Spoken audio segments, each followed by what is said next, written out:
Welcome to the Elissa Goodman Show, and I'm Elissa Goodman. I'm a certified nutritionist in Los Angeles, California, and my show is all about interviewing people in the health and wellness space and people that I admire and love and are doing fabulous things.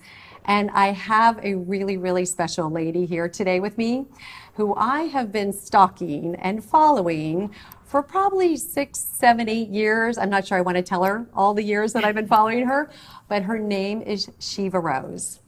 And you might know her. Shiva, welcome. Hi. She has a website, the Shiva Rose website, the local Rose. She sells fabulous products that I buy from. I use your rose oil. And what's so incredibly special about you? I mean, I love your whole story of how you grew up and you grew up in Iran, right? And then you were a refugee for a while. And then basically you got into old movies and became an actress from being really mesmerized by spending your time with old movies and right. And then you became a fabulous actress. Well, thank you. And then, you ended up having a health issue after you had your first child and an autoimmune disease, and a few of them, which I'd love to talk to you a little bit about, because I think I'm curious how you got started in this whole arena, because you have really taken the wellness space by storm. Oh, thank you. I mean, not just that you practice what you preach, but you're also so spiritually beautiful, and it shows through your website and it shows through your blogs, and when people get to hear you speak, I mean, you're very dynamic and magnetic. Oh my God. Okay, I can go now. Okay, so this is like perfect. I got my fill. So that's why I'm honored to have you here. And basically, how did this all? Thank you. How did this all start? I mean, I'm so honored and flattered that you have been following my site and that I'm here today. I truly, because I look up to you as such a beacon of hope and being just a manifestation of someone who can really showing that you can change your life through the foods you eat, through the products you use. So thank you, and thank you for having me. I think you covered it. Well, I'm curious, because I feel like a lot of us in the wellness arena have something that gets us, spearheads us, and I mean, it's an exciting time. Mm-hmm. It's such an exciting time because, I mean, it's the best of times and the worst of times, as we've heard that is Victor true. Hugo coined many years ago. I mean, it's the worst of times because there's a lot of political upheaval. However, it's the best of times because I feel like people are waking up. I mean, that's the magic of social media. Yes, social media can be negative, as we know, but it also is waking people up, and it's really exciting because when I started my blog, about 8 years ago now, and I remember going to New York and having some meetings with digital people, even like 6 years ago, and they said to me, "Oh, it's still too granola, it's still too hippie, the wellness that no one's interested. Maybe New York and maybe California, not even New York." And now I feel like, whoa, it's like a wave of whole different world. Whole different world. It's so exciting. It's really, really incredible. People are waking up, and people want alternatives and a lot of people are sick. And a lot of people are miserable, and a lot of people are depressed, and a lot of people don't have bliss in their lives. They don't know what bliss is. They don't know what joy is. They don't know, so I think it's like it's a time where people are awakening, and we're sort of here at the forefront of that. At the forefront, which is great. And it happens by accident. Sometimes I think you're suffering when sometimes the worst things in your life can turn into the greatest things. Like in Buddhism, they say turning poison into medicine. That's one of my favorite quotes because, you take, or like the lotus flower grows out of mud, out of muddy waters in the swamp. So we can create the beauty in our lives from the things that have been the most detrimental. And that's what you've done. Thank you. I didn't know it. I mean, I think it's like most things. Like I always tell people, I feel like the blog and the beauty line, I feel like I've been in a dark room, like putting something together, and then I turn on the light and I'm like, what is it? So, I think that's what You surprise yourself? You surprise yourself. You're like, okay. Right. Because you sort of go on, I think once you start listening to your intuition and your soul and your spirit and not your brain, you can begin to create things that may not make sense at first, but eventually if you just follow that intuitive impulse, it'll turn into something beautiful when you switch on the light. So when did the intuition start? When did it really grab hold? Was there a time period where you were like... I was always a sensitive kid. Growing up in Iran, the first 10 years of my life, I lived in the countryside. My dad's Iranian, my mom's American. And we grew up very, in the nature. And I think that helped me be very sensitive to things. So much so, though, that I was, a vegetarian for over 25 years. Like I was so sensitive. And that sensitivity, I think eventually, once I able to hone it in, realized it can be your intuition. So, right. And that's done with meditation. I practice kundalini yoga. I practice tea ceremony. I chant this form of Buddhism. I mean, I have a lot of, listen, I'm a spiritual whore. How do you get that all done in the day? I know, I'm really a junkie. Yeah, right, I have a lot of tools. Right. I get up early, or I just do 3 minutes. Sometimes, like sometimes when you have a full day, you just do like a 10-minute session. Like a 10-minute kundalini session. And that's actually enough, right? It's enough sometimes, because once you have that connection to the divine and the source, and you just feel it, you just have to, it's like tapping on, you go, okay, I got it. Thank you. See you later. Right. Do you have a non-negotiable when you wake up in the day and like one of those? Yeah, I have to. Or all of them? I have to check in. I usually do tea in the morning, even if it's just a couple cups in silence.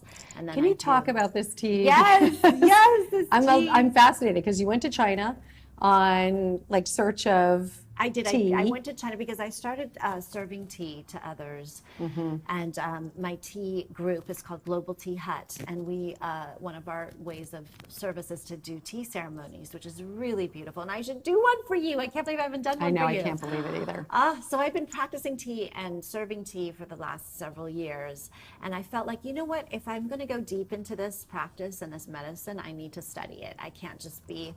Now again, that's one issue with social media too, is like everyone can become an expert on something, but I really wanted to stand behind what I was doing. Right. So there was an opportunity to go to China with our teacher, whose name is Wuda, and he practices out of Global Tea Hut in Taiwan, and he put together a tea group of people from all over the world. There were actually not as many Americans, a lot of Russians and Eastern Europeans. Okay. And we all went on a bus for 2 weeks in the mountains and countryside of China. And it was, listen, this is not for the faint of heart. Right. And it pushed It was a tough trip? It was tough in some ways because, look, I think what happens for us in the wellness, the honest truth is, it's coming. We get a little attached to our organic foods, our clean sheets, our organic cotton clothes. That's such a good point you make. Yes, I'm glad you're making that. And I mean, I am definitely one. So I felt like I needed to do it to get my ego back. Reset it, like almost like rebooting the computer. I kind of wanted to see, what am I like?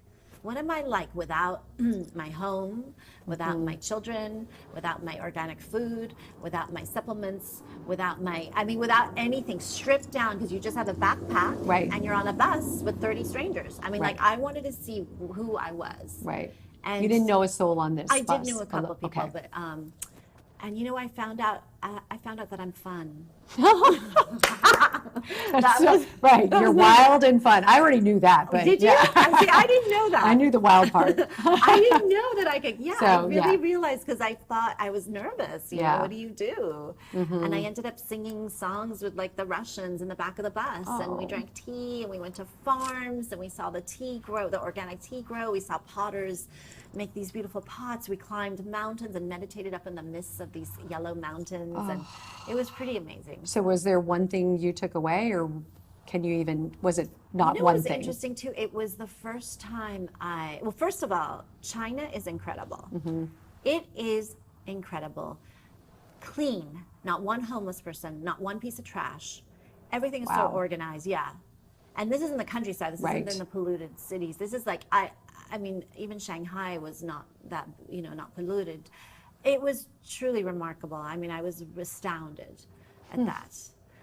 So yeah, I came away with that, and I also came away because growing up in Iran, it was the first time I'd been in another country, in such a different space than the Right. Western world, and I got really, yeah, there was just a beautiful like connection to the land and the people. And when you came back, are your tea services and what you're doing different? Did you bring back some of those? I did. I definitely did. It's definitely Okay. deeper. I Right. mean, you know, it has to be. I think because Yeah. you're there, where from the source. Right. And this tea that we drink is special tea in that it's never been hybridized. It's never been altered. Most tea has. Mm-hmm. So this tea comes from ancient trees in China and Taiwan, where the leaf has actually been picked and then dried and sent to us. So Oh, it's wow. really powerful. It's like medicine. It's an adaptogen. Okay. So that's another Wow. thing, and it's transformative. I see people go through. So we'll have to practice it Yes, one day. I would love it. I would love it. I've heard all about these tea services and our ceremonies, and they Yes. do seem, just thinking about them, it seems magical. Just also the spiritualness about it. It's not just the tea Right. itself, but it's the Well, you know what it is? adaptogen. It's about being still. Like Yeah. how often in our lives, in our busy lives, do we have the opportunity to A, be still, and B, to receive? Right. Like the first time I did it, I hated it. First time I did How it, I was come? going out of my mind. I was like, what is this? What is this? I gotta get, I wanna speak. I wanna like move. 'Cause no one it's- talks. No. And it's Okay. like, and I felt like I was going out of my mind. The second time I did it, I was like, oh, here I am again. And then I got it, and then I just started weeping, and then I realized, oh, you're supposed to be uncomfortable. Oh, you're supposed to let those thoughts go. Oh, it's Zen. It's about being in the moment. It's about being present. It's about just drinking the tea. That's it. Right. And letting your mind wander and come back, and then it's a meditation. And I'm supposed to receive. I can just receive. Like when women are supposed to, the feminine is supposed to receive. And I've been learning a lot about that. That's a very good point to bring up as well, because Yes. I'm seeing a lot of this in my practice. We don't know how to We receive, don't know how to receive. and it's I'm learning. causing health issues, It's causing right? health issues, And it's yes. causing all our autoimmune stuff that we Yes, have going on. Very true. So how do you receive? And is through these practices you're probably talking about, and how do you help people? Well, Teach them. I think maybe just sort of like how I'm doing is being reminded to receive. I can remind others. The yoni egg practice is a way which Okay. I definitely am receiving. Can you talk about that? Yeah, it's again. I know well, it's getting a lot of press. No, and, it's exciting though. It's exciting because it's been around again from China thousands and thousands of years ago.